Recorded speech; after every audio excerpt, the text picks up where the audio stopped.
Everyone, it's Bethany. Pinups have tantalized men and put smiles on faces for ages. So today, we're going to be discussing the history of pinups.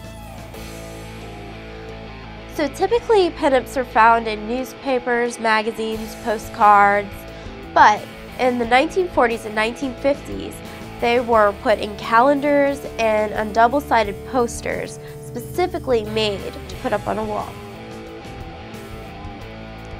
So when we think of pinups, we think of the 1940s and 1950s when GIs would put them in their lockers and paint pretty girls on their planes.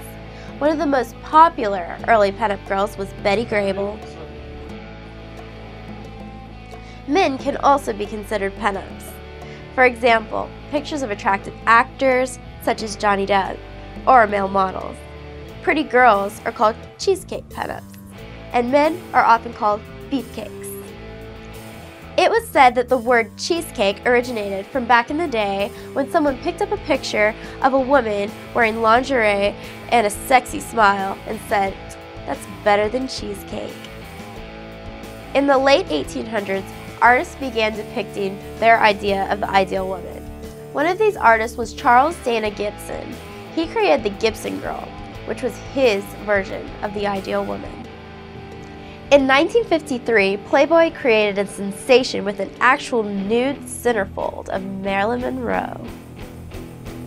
So prior to the 1953 centerfold of Marilyn Monroe, there had been centerfolds in Esquire magazine. So Playboy didn't create the first centerfold, they just made it naked. Prior to the 1920s, it was very inappropriate to show much of your body.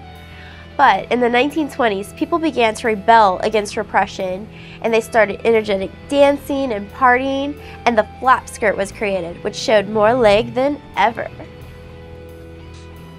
It was in that same time that detective magazines started using drawings of bondage and nudity with their stories of killing and kidnapping.